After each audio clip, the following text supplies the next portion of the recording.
From Gaza to Tehran and now southern Lebanon, the Middle East battlefield is expanding, and the next phase of war is unfolding along the Israel-Lebanon border. According to Reuters, the Iran-backed militant group Hezbollah has deployed its elite Radwan fighters to confront the Israel Defense Forces in southern Lebanon. Reuters, citing sources, reported that the highly trained unit has been ordered back into the volatile frontier zone, the very region they withdrew from after the 2024 war between Israel and Hezbollah.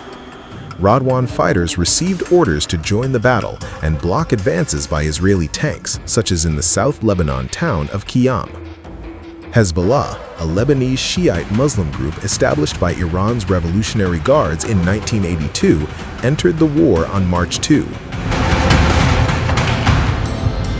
2 days after Israel and the U.S. carried out joint strikes across Iran, killing Supreme Leader Ayatollah Ali Khamenei. In the opening fire, Hezbollah launched rockets and drones from north of the Litani River. Subsequently, Israel began heavy strikes in South Lebanon, sent troops to the border, and ordered Lebanese residents to leave a swath of territory in the frontier region. And since then, Israeli military action has only intensified.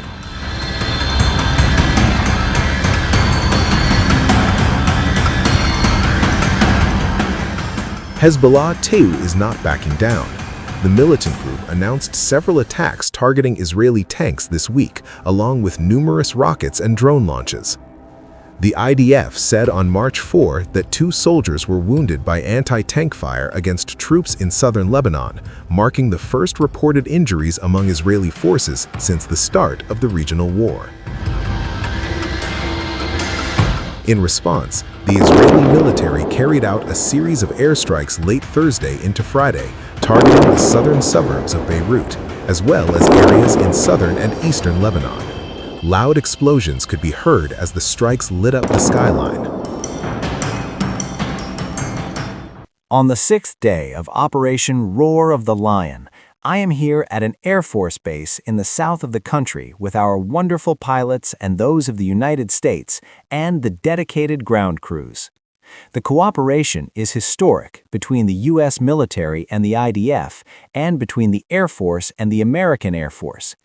We continue to strike targets of the terror regime in Iran and also against the terror elements in Lebanon. The achievements are great, but much work still remains. I want again to thank my friend President Trump for the cooperation between us and between Israel and the United States. Together we will continue, and together we will achieve our missions with God's help. We're now on the border with the north after the IDF gave instructions for all the residents of Dahia to evacuate. You wanted to bring hell on us. You brought hell on yourselves. Dahia will look like Han Yunis. Our citizens of the north will live quietly, in peace, and in security.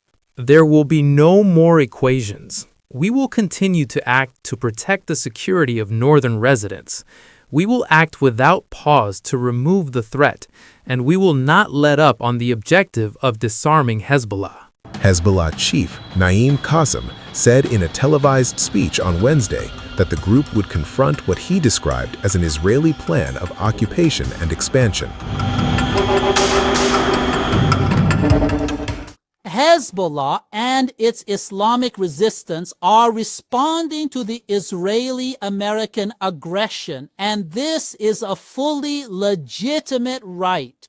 Naim Qassem, the chief of pro-Iran Hezbollah militant group, issued a blunt warning to the United States and Israel amid the expanding regional conflict over the Iran war. He declared that Hezbollah's Islamic resistance is responding to what he called Israeli-American aggression and warned adversaries not to test our patience. Qassem further said, for a year and 3 months, the Israeli and American enemy has continued its aggression. We adhered to the ceasefire agreement of November 27, 2024, alongside the Lebanese state, but Israel did not adhere to a single clause. Qassem noted Israel has killed around 500 people in Lebanon since the truce deal and violated more than 10,000 times from land, sea, and air. Hezbollah's Secretary General added that ceasefire achieved nothing in 15 months, and the fighters have now finally chosen to fight back to dispel any illusion that silence would bring calm. Qassem described the confrontation as centered on occupation and sovereignty. He also decried the Lebanese government's decision to act against the movement, in line with Tel Aviv's and Washington's interests. He said Israel is an existential threat to us and to the entire region. Hezbollah and its Islamic resistance are responding to the Israeli-American aggression, and this is a fully legitimate right.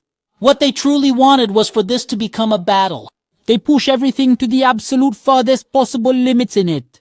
Our choice is to confront them with an unwavering, desperate resolve, pushing to the absolute furthest limits, and we will never, ever surrender. We will defend ourselves with all our available capabilities and our profound, steadfast faith, no matter how immense the sacrifices may ultimately become. Qassem's warning came after the Lebanon-based group intensified attacks on Israel to avenge its attack on Iran.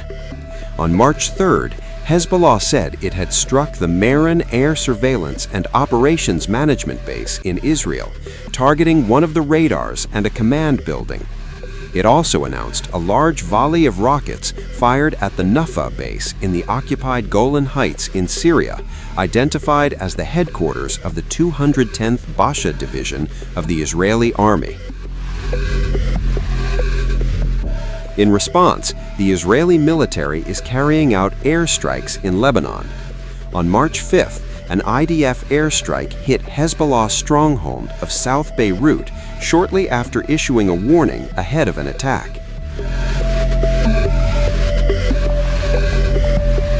Israel's defense minister, Israel Katz, said the head of Hezbollah. Katz said that Qassem would end up like Iranian Supreme Leader Ali, and Hezbollah will pay a heavy price for firing at Israel. From tonight, you will essentially be dividing your attention between the primary deterrence, which will remain the main one, and that is the strike against Iran, and also Hezbollah in Lebanon. We will absolutely make sure that Hezbollah will indeed pay a very heavy price for every single thing that it has done.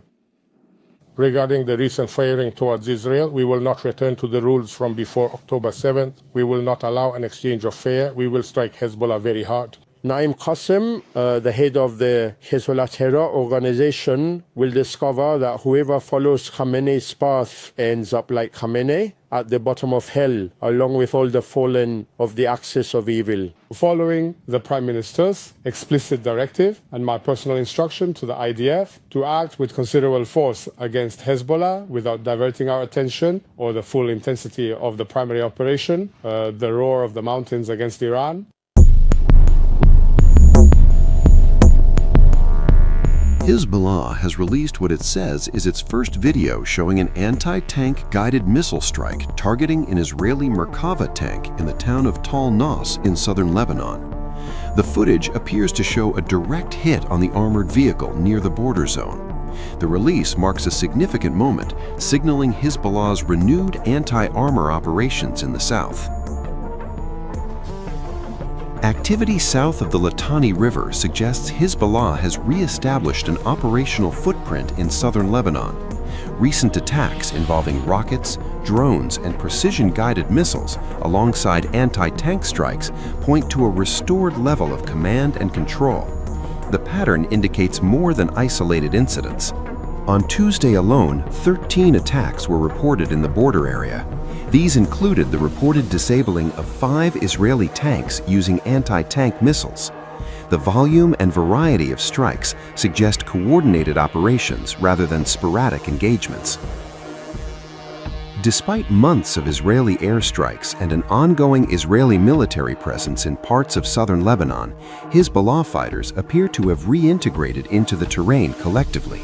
The current tempo indicates the re-emergence of an operational network capable of coordinating multiple forms of attack while maintaining a front-line posture. The timing is notable. Some launches coincided with Iranian strikes on Israel, reinforcing the perception that Hezbollah may once again be operating as part of the broader Axis of Resistance framework. The developments suggest interconnected theaters of activity. However, tactical resurgence does not necessarily mean strategic recovery. The key question is whether Hezbollah can sustain coordinated operations over time and how it would perform in the event of a large-scale Israeli ground invasion into southern Lebanon.